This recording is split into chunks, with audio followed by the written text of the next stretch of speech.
What's going on, you guys? So I probably should have gotten this video out yesterday, but we were kind of busy. Me and the wife were hanging out, having date night, getting ready for Christmas, making a gingerbread house. No, that's not a euphemism. And we had a good time spending yesterday together. So one thing I did miss, though, was the Raiders got a win over the Jacksonville Jaguars. Now, I know what some of you are going to say.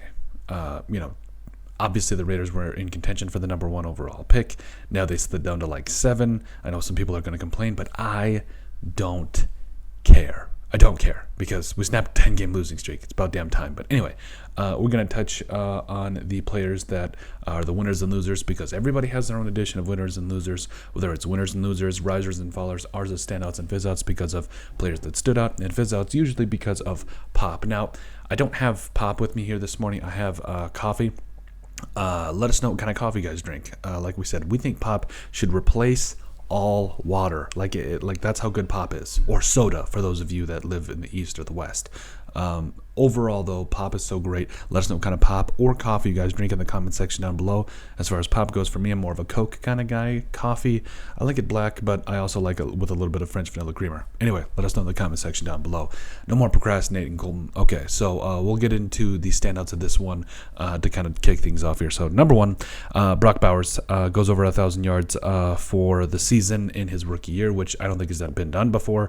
Or no, it was Mike Ditka, excuse me, but doesn't matter. Brock Bowers, absolute stud, future Hall of Famer, baby. Yep, that's right, I said it. Going to be a big part of this offense and team moving forward. Antonio Pierce, where you finally get off the mat, you finally find a way to get a win here, where everybody was talking about tanking. Everybody was talking about he's going to be back next year. I was just really excited to see Antonio Pierce get that win and, for at least now, give this fan base a little bit of hope moving forward in the future. And like I said, a really good win. I'm really happy for Antonio Pierce. Alexander Mattison, the running game for the Raiders was never great. We have covered that ad nauseum, but overall, Mattison had himself 12 carries for 27 yards and a touchdown. He also had 4 catches for 29 yards, including a really nice screen pass there early in the game.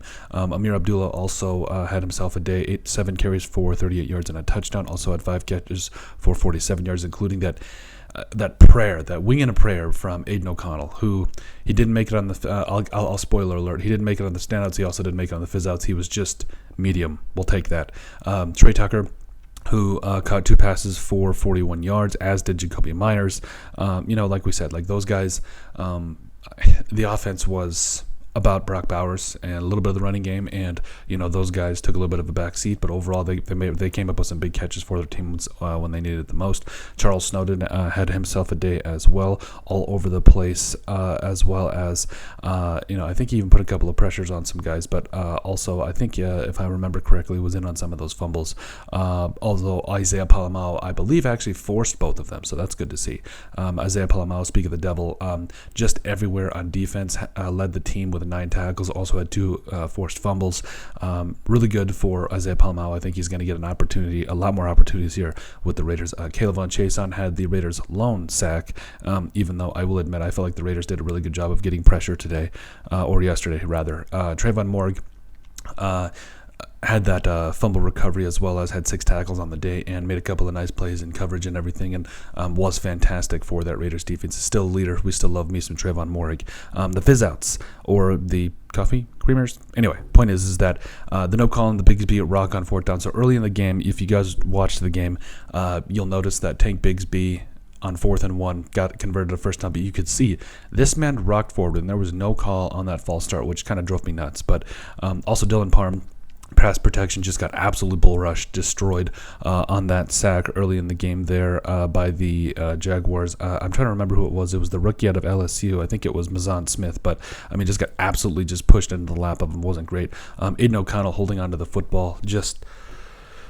again, he was medium, but we got to work on some things there. He did extend some plays with his legs, which was good to see, but overall, we just got to see a little bit more from Aiden O'Connell. I'm just going to be 100% honest. But overall, you got to be pretty happy with a win for the Raiders, and I think that moving forward, this is going to be something that hopefully this team can build on. I'm not saying that they win the rest of their games for the rest of the year, but maybe we can.